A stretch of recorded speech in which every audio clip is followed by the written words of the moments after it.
Só quero rapidamente, antes de nós passarmos para a ministração dessa noite, convidar você para o próximo domingo. Nós teremos aqui a presença do pastor Samuel da Mata, nosso primo, já esteve conosco algumas vezes, e ele e o ministério da Igreja Metodista Ortodoxa tiveram uma importância muito grande, tem uma importância muito grande aqui para nós.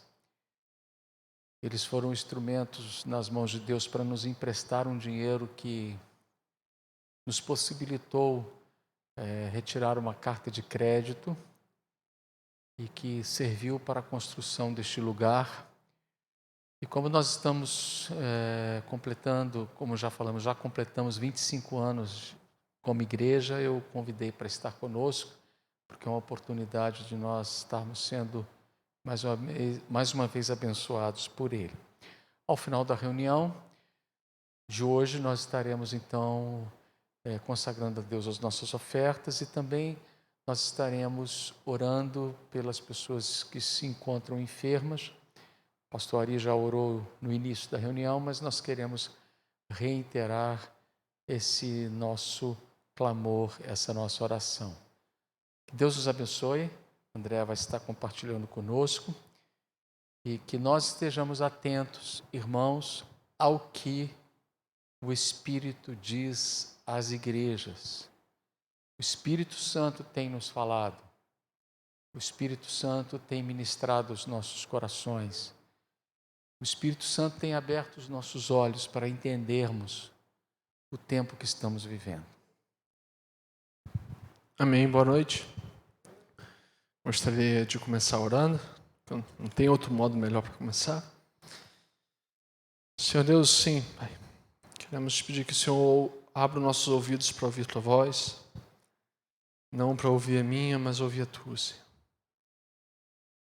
Sabemos que eu sou limitado, Senhor, sou falho, mas sabemos que o Senhor não tem limites. O Senhor é perfeito.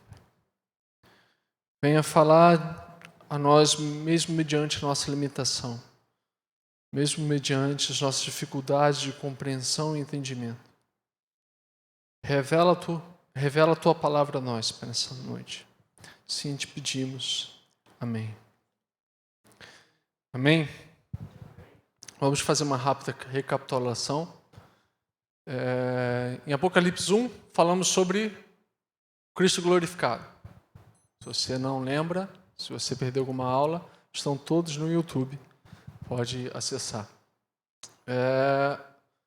E é o cabeça. Então, agora, o capítulo 2, que a gente terminou semana passada, a gente começou a descrever o corpo de Cristo, que é a igreja. Então, a gente falou de Éfeso, falou de Esmirna, falou de Pérgamo e falou de Tiatira, a aula passada. Hoje vamos falar de Sardes.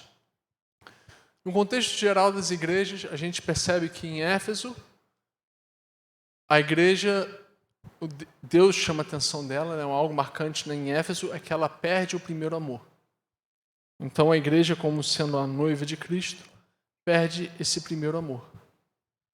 Em Esmirna, o que acontece? A fidelidade dela é testada. E ela sofre com a perda desse amor das outras igrejas. Nenhuma igreja ampara a ela. Então vem a Pérgamo.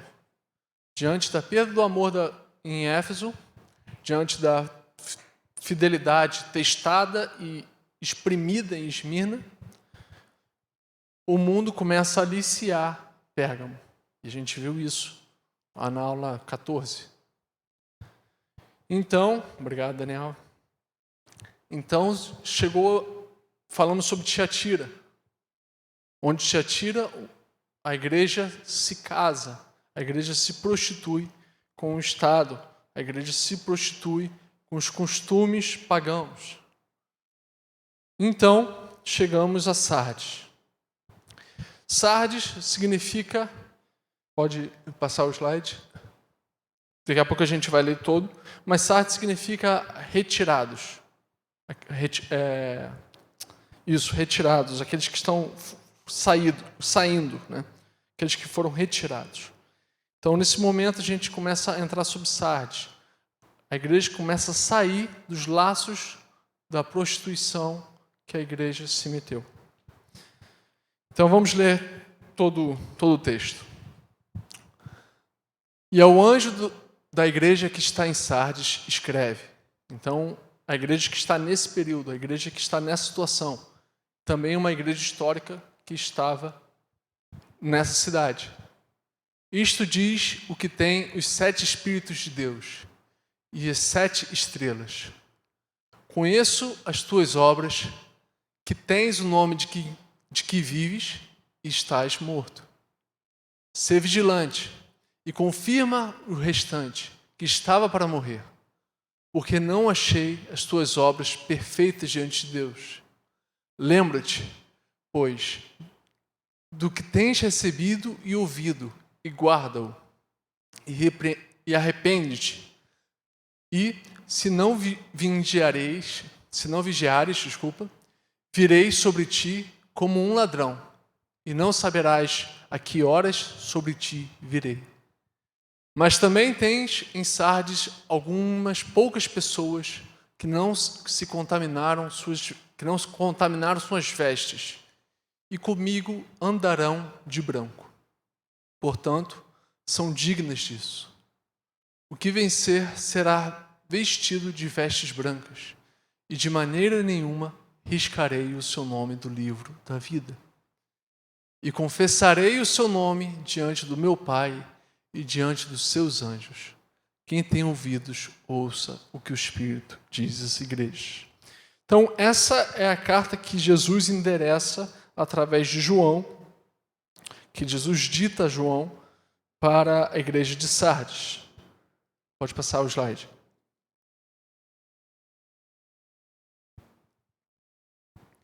Vimos que uma proposta de representação, uma proposta de representar. Vamos lá, engasguei com água. Corta. Vimos que uma proposta de representação profética para as igrejas se dá na ordem que elas foram escritas e endereçadas. E temos um mapinha ali que diz mais ou menos o percurso que o carteiro, ou o mensageiro, ou o anjo enviado à igreja levou essa mensagem. Então, no momento estamos ali onde a setinha está indicando, Sardes. Faltam 2 para a gente completar as 7 igrejas descritas no Apocalipse. 7, como a gente já falou nas primeiras aulas, no simbolismo de gematria, quer dizer, tem um significado, assim como a gente fala 24/7, para a gente tem um significado que é 24 horas por dia, assim como 171 para a gente tem um significado, 7 para o hebraico tinha um significado, e é um significado de completude. Então, que toda a vida da igreja, toda a história da igreja está completa nessas 7 igrejas. Pode passar? Bom, sobre Sardes. Sardes era uma igreja na cidade.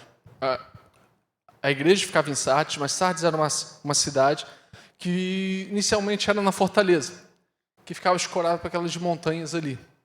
Então era uma fortaleza quase intransponível, porque ela só tinha praticamente uma fronte.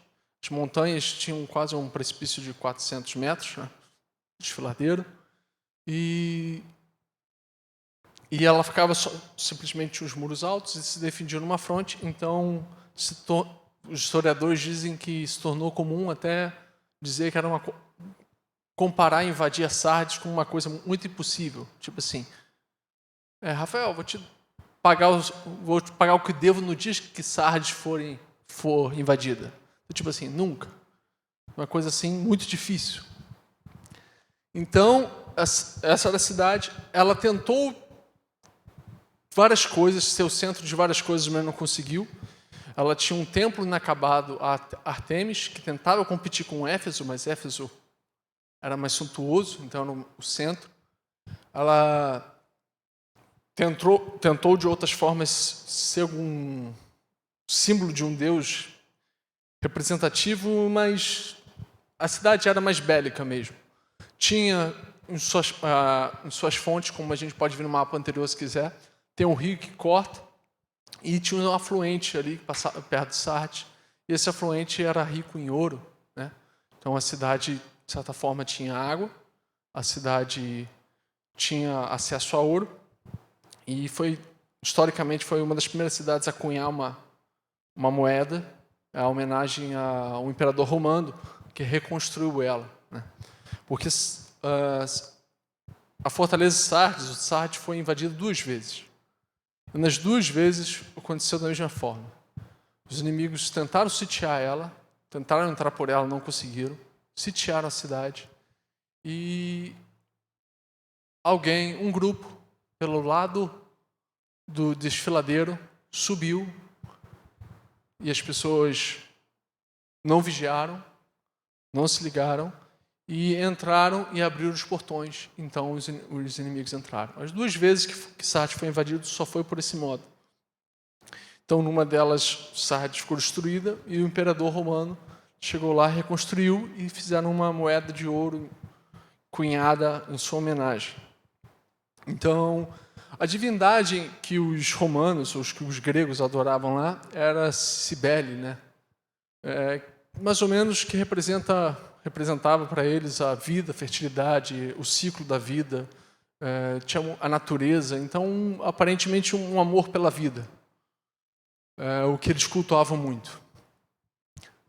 Pode passar o slide. Então, a gente tem a carta do Senhor falando a essa igreja que vive nesse contexto histórico. Então, o Senhor ele vai tentar falar da forma que essa igreja entenda, para essa igreja histórica, mas tem uma representação profética, né? Como a gente tem visto em todas as igrejas.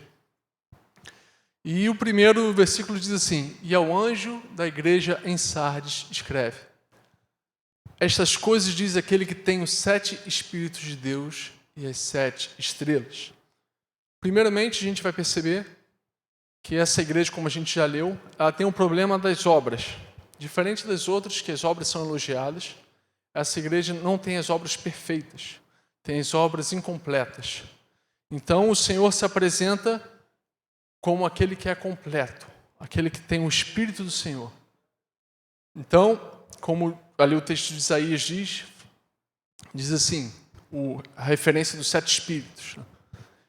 E repousará sobre ele, esse ele é Jesus, o Espírito do Senhor, o Espírito de sabedoria e de entendimento, o Espírito de conselho e de fortaleza, o Espírito de conhecimento e de temor do Senhor. E deleitar-se-á no temor do Senhor e não julgará segundo a vista. Então o Senhor está dizendo como ele julga, já está se declarando na igreja como ele julga ao crente, né?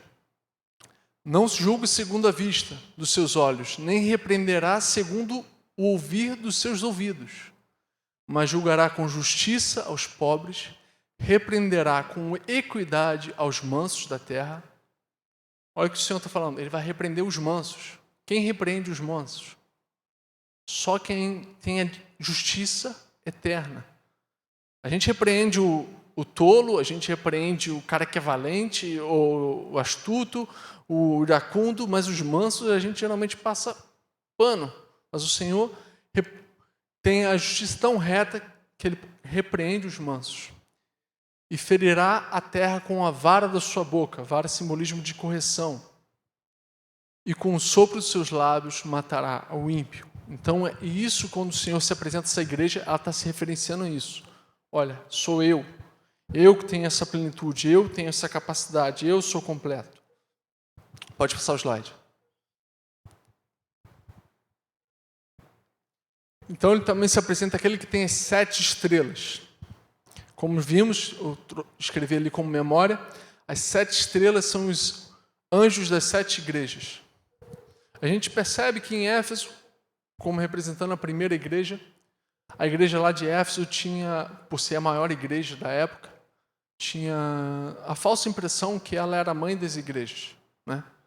Muitos apóstolos, muitos homens de Deus que escreveram, Timóteo viveu lá, João viveu lá, então ela tinha essa impressão que ela tinha autoridade sobre as outras igrejas. E o Senhor se apresenta a ele como não, a ela dizendo assim: eu que ando no meio das igrejas. Aqui, de certa forma, Sardes representa um período profético no qual a igreja está renascendo, que ela está surgindo novamente. Ela está separando, saindo de onde ela estava, dos laços da prostituição que ela se meteu. E aqui o Senhor diz: olha, sou eu que tenho autoridade sobre o curso da igreja, sou eu que tenho autoridade sobre a mensagem da igreja, não é vocês. Então o Senhor marca a presença. E o tempo todo a gente percebe que em Apocalipse as cartas de igrejas seguem essa lógica.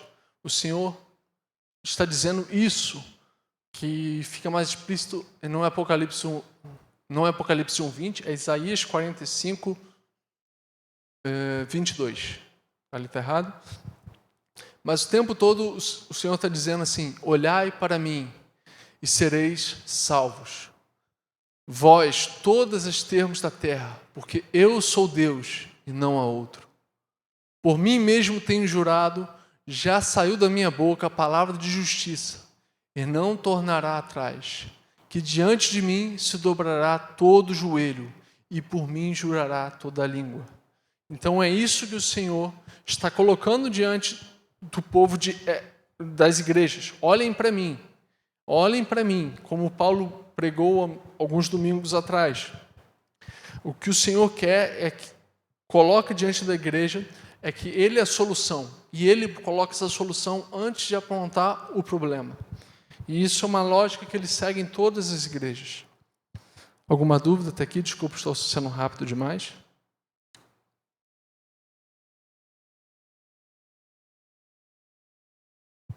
Olhai para mim, é o que o Senhor fala a essa igreja.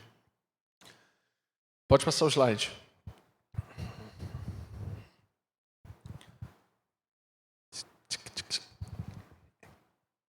Quem está ditando o ritmo agora é o Felipe. Pode passar, Felipe, o slide. Desculpa, é isso aí, pode passar, foi copiado. Não, anterior. O slide anterior. Isso. Então, o que se dirá, o Senhor fala para ele assim: ser vigilante. Então, o Senhor já coloca... Desculpa, realmente um slide sumiu, mas eu lembro que estava. Pode voltar no anterior que eu completo a ideia. Estas coisas diz aquele que tem o Espírito de Deus e as 7 estrelas. Conheço as tuas obras, que tens nome de que vives e está morto. Então, quando o Senhor fala, conheço as tuas obras, Ele fala isso a todas as igrejas, mas essa geralmente costuma ser um ponto forte. Nesse caso, Ele fala, olha, esse ponto forte, na verdade, é um ponto fraco. Porque suas obras não são perfeitas. Não achei tuas obras perfeitas diante de Deus, incompletas. Esse perfeito significa. Então, onde a gente tem isso, eu peguei o texto lá de Tiago 2, diz assim: meus irmãos, que proveito se alguém dizer que tem fé e não tiver as obras? Porventura a fé pode salvá-lo? E se o irmão ou a irmã estiverem nus e tiverem falta de mantimento cotidiano, e alguns de vós lhe disser, ide em paz, guardai-vos, fortalecei-vos, e não lhes derdes coisas necessárias para o corpo, que proveito virá dali? Então aqui Tiago está questionando, irmãos, o que adianta dizer que você tem fé, se suas obras você não demonstra isso, você não testemunha isso? Assim também a fé, se não tiver obras, é morta em si mesmo. Então, aqui no versículo 26, ele dá sentido também ao texto de Apocalipse 3:12. Ele diz, porque assim como o corpo sem o espírito está morto, assim também a fé sem obras é morta. Então a gente percebe que essa igreja tinha problemas com as suas obras, ela não testemunhava, não testificava da sua fé através das suas obras, e isso o Senhor aponta que ela tem nome de que está viva, mas na verdade está morta. Então, aplicando isso em nossas vidas, quantas vezes nós deixamos de demonstrar nossa fé para nossas obras? A gente vê nas outras igrejas mártires, a gente vê nas outras igrejas homens que Éfeso, por exemplo, servia, praticava as obras, mas sem amor. Mas vemos que se as obras não forem praticadas, nem na sua qualidade, nem no número que o Senhor deseja, né? Que tem que satisfazer o padrão de Deus, não o nosso, a gente percebe que sem essas obras o corpo está morto. A fé é vã, é sem sentido. Então, o que o Senhor vem colocar é que quando Ele diz também que tem os 7 Espíritos de Deus, Ele está dizendo isso. Olha, o corpo sem o Espírito está morto. Olhai para mim, eu sou a solução. A fé sem as obras é vã, está morta. Pode passar o slide. Então, o que o Senhor vai dizer que o Senhor diz a essa igreja é: ser vigilante e confirma. Esse ser vigilante tem o significado de mostrar-se alerta, tomar postura, botar a atenção sobre. E isso remete diretamente ao fato histórico de a cidade ter sido 2 vezes destruída. Ela foi destruída ou invadida 2 vezes por conta de áreas que ela achava ser forte. A encosta, garanto, não precisamos defender aquilo, não precisamos vigiar aquilo. E por lá veio o inimigo, lá veio a destruição. Então, o que o Senhor diz para essa igreja, olha, ser vigilante, ser vigilante. Não é a nossa força, não é. Nós temos que vigiar. É isso que o Senhor está ensinando à igreja. E o sentido de confirma tem o significado de consolida, fortalece, que se você for na Almeida atualizada e corrigida está fortalece, em outras versões está consolida, que serve tanto no sentido natural quanto espiritual, como natural, como há pessoas que precisam ser fortalecidas, senão estão à beira da morte, né? Estão numa morte iminente, mas no sentido espiritual. Isso é semelhante a colocar aquelas estacas, a ancorar, a fazer um apoio para a coluna não cair. É nesse sentido que essa palavra é. Então apoie, faça algo urgente.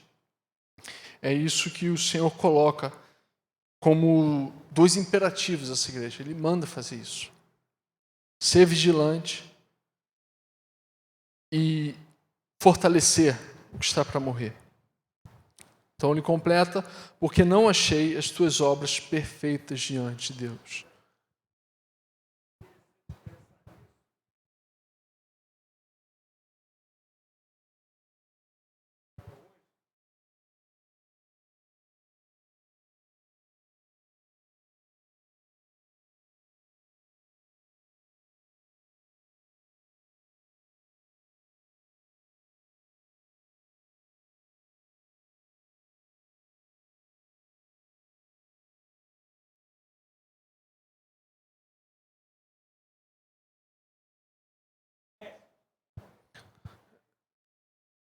Exatamente. Então, vou reiterar isso que ele falou de outra forma, mas o que a gente chama atenção é que Jesus diz essa carta, ele chama Deus de Deus, diante de Deus, não fala diante do Pai. Porque aí ele enfatiza o seu papel de sacerdócio. Ele está como sacerdote diante das igrejas. Ele fala diante do nosso Deus. Isso não é agradável diante do nosso Deus. O preceito é esse. Então, isso é referente à igreja histórica de Éfeso. Mas também a gente percebe que para a igreja, como a gente viu lá no mapa, eu gostaria de pedir ao Felipe que voltar no mapa, que na igreja profética, em referente à mensagem profética, que o local que essa igreja ocupa, volta. Ela está situada mais ou menos pelo que a maioria coloca, até pelo significado, que é os escapados, né, saindo, o pessoal que escapa. Ela está posicionada após Tiatira. Isso é, no período da Reforma. No período da Reforma e ainda se estende além. Nesse período, essas igrejas estão todas na Turquia. Isso, elas existiam em um lugar físico, como Turquia, mas por um período profético, para uma profecia que o Senhor chama, tanto que ele fala no final, que ele trata todo o Apocalipse como profecia. O Senhor que trata isso, a gente vê lá no final que ele diz, se alguém tirar alguma coisa desse livro da profecia, então tudo isso é algo profético, não é só um registro histórico. Nós vemos que essa igreja escapa de Tiatira, que tinha se casado com o Estado. Então, é o período da reforma, em que a igreja começa a sair dos moldes que estava colocada, começa a sair da prostituição, do envolvimento profundo que ela estava dentro com Roma, né, com o Império Romano, ou com o que sobrava dele, com os príncipes. É ela que governava a igreja católica romana naquela época. Mas o que acontece é que ela começa a ganhar nome. Começa a surgir a igreja anglicana, começa a surgir a igreja luterana, começa a surgir várias denominações, mas a prática em si ainda não é avivada. A prática ainda não foi transformada.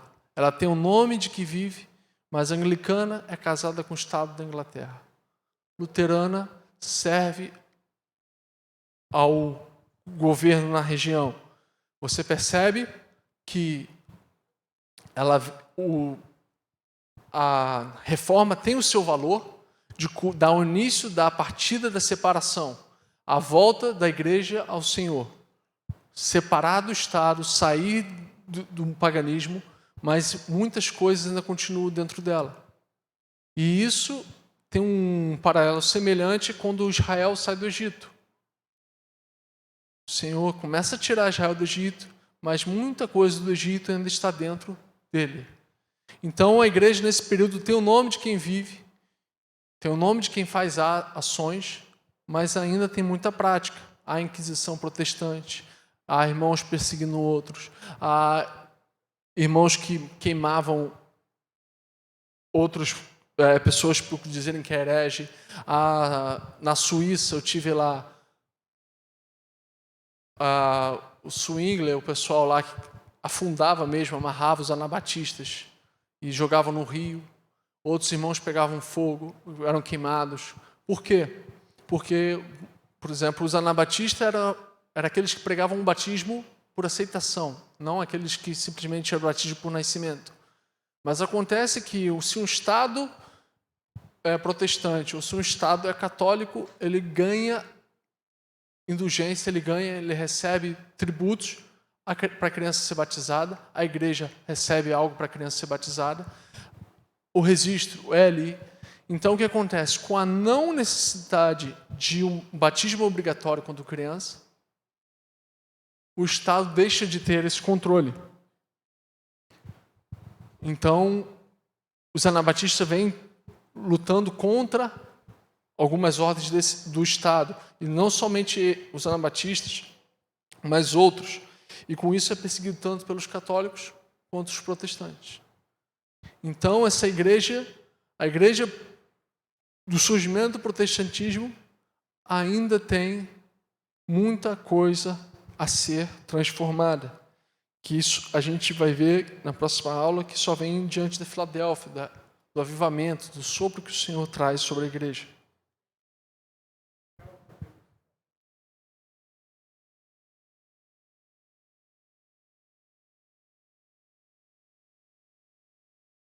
Exatamente. Então pode voltar o slide onde estava. Então, o que acontecia nesses lugares? Se você perceber bem ali, é a época do descobrimento do Brasil, né? 1500 a 1700, foram descobertas muitas coisas. Quem nascia no Brasil, na América Latina, na Itália, na Espanha, em Portugal, era católico. Quem nascia na Inglaterra era anglicano. Quem nascia na região da Alemanha era luterano. Cristão luterano. Tinha o nome de quem vivia, tinha o nome de cristão, mas não era nascido de novo necessariamente. Entende? Então, essa fala do Senhor, essa igreja é muito apropriada para esse tempo que a igreja viveu. E até hoje, eu tive lá um ano, tem muitas igrejas assim. Na Suíça, então, tinha igrejas junto ao Estado, tinha nome de que vivia, parecia, tinha fama, mas estava ali, morto. Alguns ainda estavam para morrer, vamos colocar assim, alguns resistindo, tentando lutar. Mas isso, nome de que vivia, mas estava morto. Isso vem diante das obras. Se nós não testemunharmos, se nós não nos posicionarmos a praticar a fé que professamos, nós estaremos mortos. Então pode passar o slide. Então, diante disso, o Senhor diz antes, vigia e fortalece esses irmãos. Vigia para se arrepender, né? Então ele vai aqui. Então, a semelhança de Éfeso, para Éfeso ele diz, lembra-te de onde caíste, né? E arrepende-te. Aqui, que é um reinício, um recomeço, parece que a igreja tem as mesmas dificuldades. Então ele diz, lembra-te, pois do que tens recebido e ouvido, e guarda e o repreende. Então arrepende-te, desculpa. Esse lembrar significa algo constante, ficar se lembrando. Mas se lembrar do quê? Do que ela recebeu? Da doutrina dos apóstolos. Do que ela recebeu? Ouviu. Os ensinamentos de Cristo através da palavra. Mas não só isso. Mas também ela ouviu a voz do Espírito Santo. A mensagem. É isso que ela precisa se relembrar. Da direção do Senhor, de tudo que aprendeu. E guardar, simboliza praticar. Né? Manter e praticar, não é esquecer, não é deixar de lado, não é abandonar, é manter. E, mais uma vez, o Senhor faz o chamado ao arrependimento.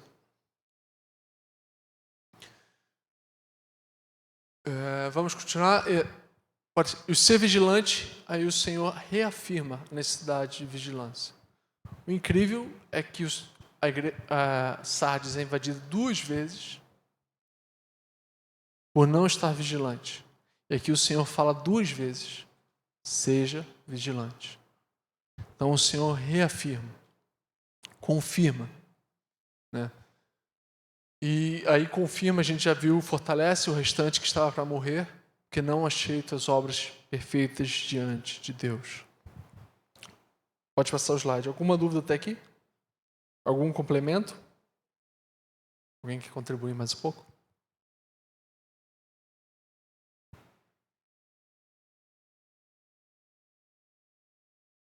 Então o Senhor faz uma ressalva. Né? Ele fala, olha, o ponto forte não é bem ponto forte. As obras não é seu ponto forte. Né? Então você precisa ser vigilante, lembrar, guardar do que recebeu e ouviu e se arrepender. Mas ele diz, mas também tens em Sardes algumas poucas pessoas. Então o Senhor, imagina só, Jesus falando que tem pouca pessoa, né? Onde 2 ou 3 reunidos já é o suficiente para ele, mas ele fala assim, olha, tem alguns aí, tem uns poucos, tem poucas pessoas. Então é realmente poucas pessoas. Se o Senhor está frisando, né? Que não contaminaram suas vestes.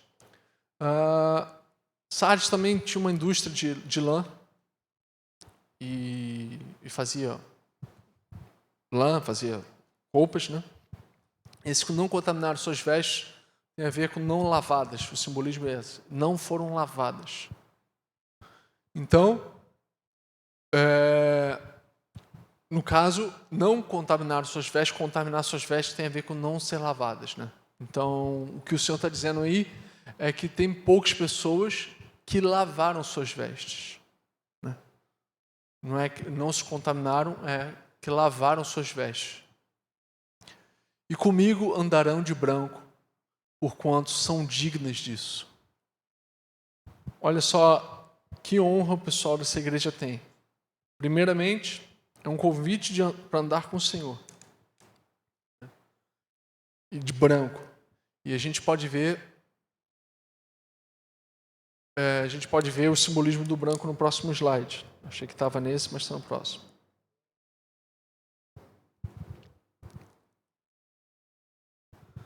No contexto histórico, existia as togas de batismais, né? O triunfo romano. Quando os cidadãos vestiam togas brancas na celebração da vitória militares.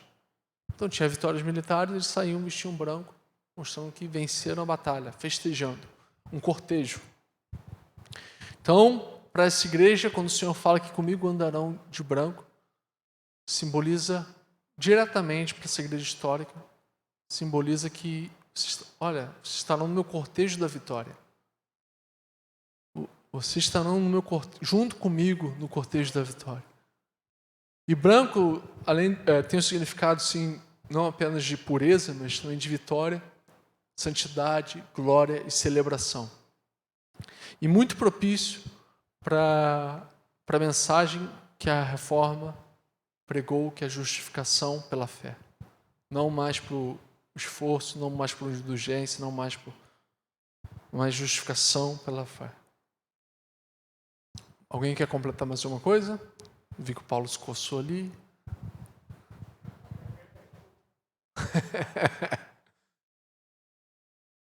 E o incrível é que o Senhor falar que é digno, né?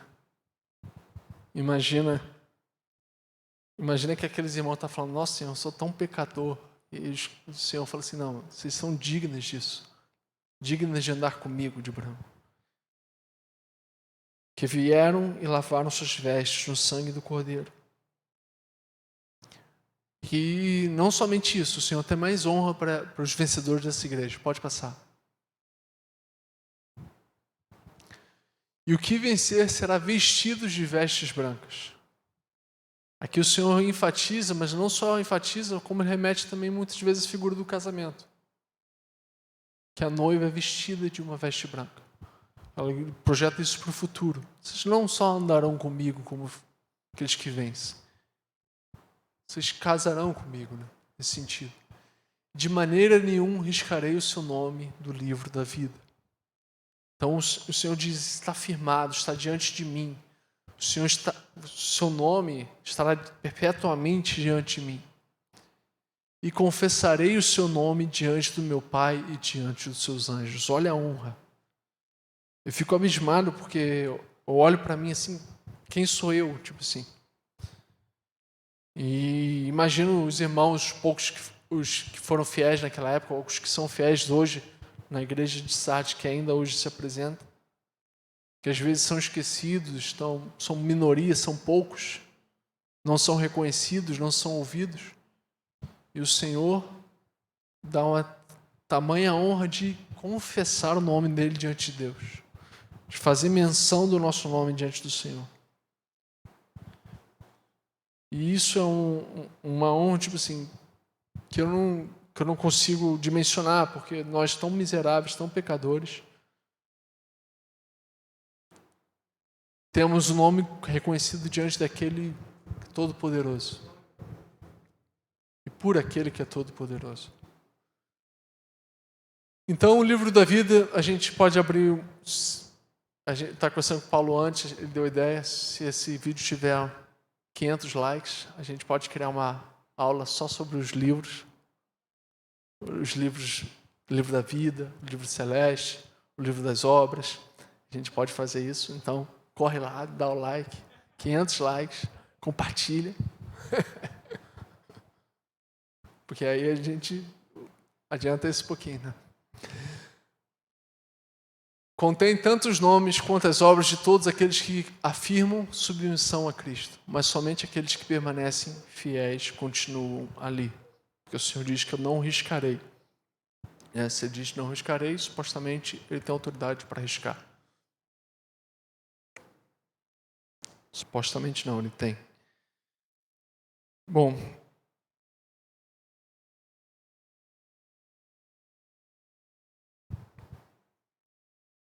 então nós vemos que os vencedores dessa igreja, eles são dignos de andar de branco com o Senhor, eles são dignos de ser vestidos pelo Senhor com vestes brancas, eles terão o seu nome escrito no livro da vida e eles terão o seu nome confessado diante de Deus Pai e de todos os seus anjos. E lá em Lucas 10, 20 diz: contudo, é o que o Senhor falando, os discípulos se maravilhavam, não é? Porque Satanás era expulso por eles, né? Pô, Satanás, eu consigo expulsar demônios, Senhor, no teu nome. Os discípulos falaram isso para Jesus. Jesus fala assim: ó, não se alegrem por isso. Contudo, regozijai-vos, não apenas porque os espíritos vos obedecem, mas sim porque os vossos nomes estão escritos nos céus. Então, isso é motivo enorme de alegria. O próprio Senhor evidencia isso. Então, o Senhor novamente vem a dizer para que nós não venhamos ser surdos, para que nós venhamos a ouvir. Quem tem ouvidos, ouça o que o Espírito diz às igrejas. E nesse contexto, recapitulando com vocês, Sardes significa escapados, aqueles que escapam. Aqueles que saem do laço da Jezabel, do laço da prostituição em que a igreja estava. Aqueles que saem de uma religiosidade. Mas esses que saem como os judeus que saíram do Egito, os hebreus que saíram do Egito, têm que sair de vez. Não pode manter as obras, não pode manter as práticas que antes tinham. O Senhor aconselha, o Senhor nos ordena sermos vigilantes. Não é porque somos fortes em alguma área que não precisamos depender dele.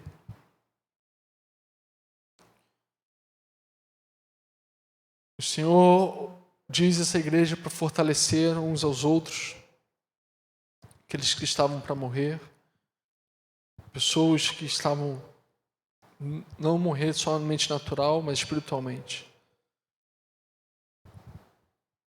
E o Senhor, Ele faz uma advertência.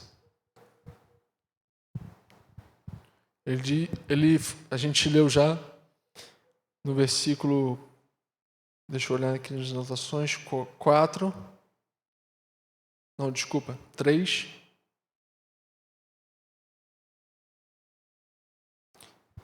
Se não vigiares, verei sobre ti como um ladrão.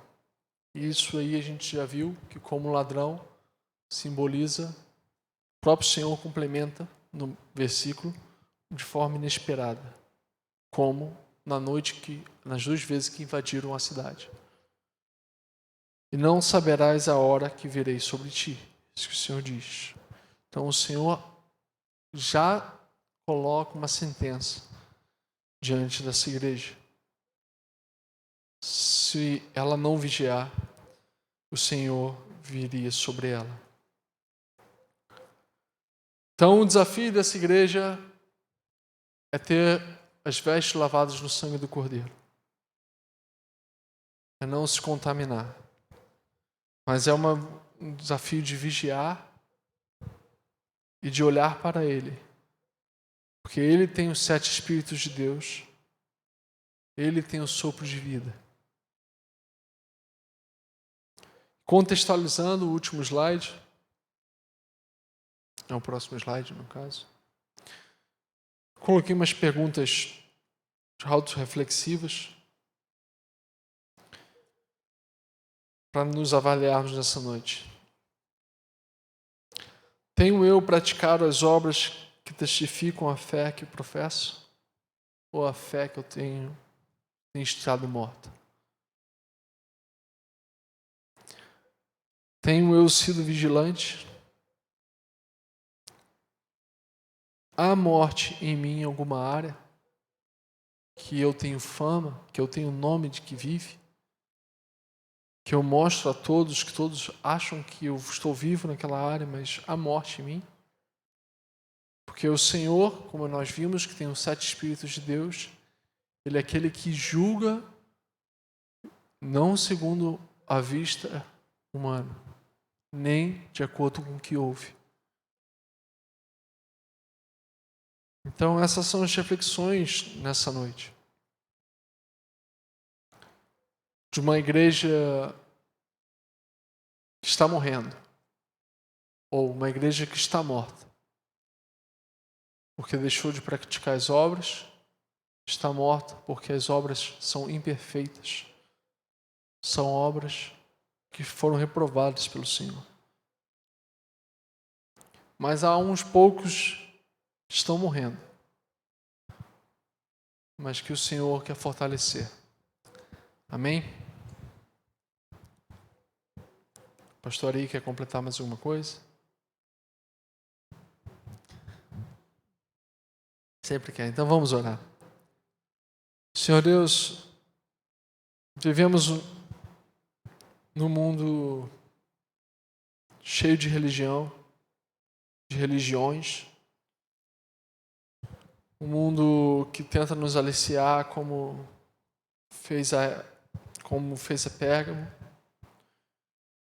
um mundo que tenta nos comprometer como fez a Tiatira, e um mundo que não quer deixar que nós sejamos diferentes, como essa igreja. Queremos pedir que nessa noite o Senhor venha nos despertar e nos revelar aonde ainda temos laços com a prostituição, seja